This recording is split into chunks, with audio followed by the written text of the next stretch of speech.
दोस्तों, ये कहानी एक विद्वान, ज्ञानी और महापुरुष की है जो रोज की तरह टहलने निकलते हैं और चलते चलते जंगल में थोड़ा अंदर तक चले जाते हैं और एक जगह ऐसी आती है जहां पे उन्हें एक नदी पार करने की जरूरत पड़ती है।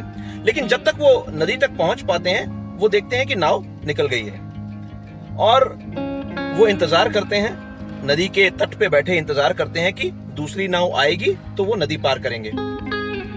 इंतजार के दौरान वो देखते हैं कि एक साधु महात्मा उनके पास आते हैं और आकर के उन्होंने पूछा कि आप यहां क्या कर रहे हैं। तो इन ज्ञानी महापुरुष ने कहा कि मैं नाव का इंतजार कर रहा हूं ताकि मैं नदी पार कर सकूं।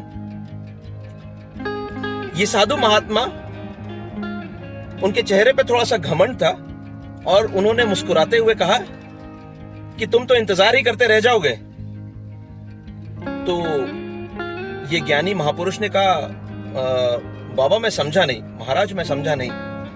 उन्होंने कहा कि तुम इंतजार करते रह जाओ और देखो मैं किस तरह से नदी पार कर जाता हूं। और ये साधु महात्मा अपनी अपार शक्ति की मदद से पानी पे चल करके नदी पार करने जाते हैं। वो थोड़ी दूर तक जाते हैं और वापस आ जाते हैं। आकर के उन्होंने इस ज्ञानी महापुरुष से कहा, देखा तुमने मेरी शक्ति को। और उनके चेहरे पे काफी घमंड था जब उन्होंने ये बात कही। तो ये ज्ञानी महापुरुष ने कहा, महात्मा जी मैं प्रणाम करता हूं आपकी इस अद्वितीय शक्ति को। ये शक्ति असाधारण है, अद्वितीय है, बेहतरीन है, उम्दा है। तो साधु महात्मा और ज्यादा गर्वित हो गए और मुस्कुरा के कहा कि ये आसान नहीं है, ये शक्ति प्राप्त करना आसान नहीं है। तब इस ज्ञानी महापुरुष ने कहा, महाराज आप ये शक्ति जो कि आपने हासिल की है कैसे की। तब इस घमंडी साधु ने कहा, इसके लिए मैंने 20 साल घोर तपस्या की, तब जाकर के मुझे ये शक्ति मिली है, तब जाकर के मैं सक्षम हो पाया हूं कि मैं पानी पे भी चल सकता हूं। तो इस ज्ञानी महापुरुष ने प्रणाम करते हुए कहा, महाराज 20 साल की मेहनत और तपस्या के बाद आपने ये शक्ति प्राप्त की, जिसको मैं नमन करता हूं। और इस ज्ञानी महापुरुष ने एक और बात कही कि महाराज 20 साल का वक्त आपने इस शक्ति को प्राप्त करने में लगा दिया, जबकि यह काम 5 मिनट में एक नाव पे बैठ करके किया जा सकता है। 20 साल का वक्त आपने इस चीज पे न्यौछावर कर दिया, या यूं कहूं तो बर्बाद कर दिया, जो कि 5 मिनट का काम था। महाराज क्या इन 20 सालों में और कुछ बेहतर नहीं किया जा सकता था? क्या समाज का उद्धार नहीं किया जा सकता था? या गरीबों की सेवा नहीं की जा सकती थी? या देश के लिए कुछ ऐसा नहीं किया जा सकता था जिससे कि आम जनता का उद्धार हो सके, उनकी जिंदगी खुशहाल हो सके, बेहतरीन हो सके? क्योंकि ये तो काम सिर्फ 5 मिनट का है अगर नाव में बैठ करके बंदा जाना चाहे तो। ये बात सुन करके साधु महात्मा थोड़ी देर के लिए मौन हो गए और ये ज्ञानी महापुरुष उठे और नाव में बैठ करके नदी पार कर गए।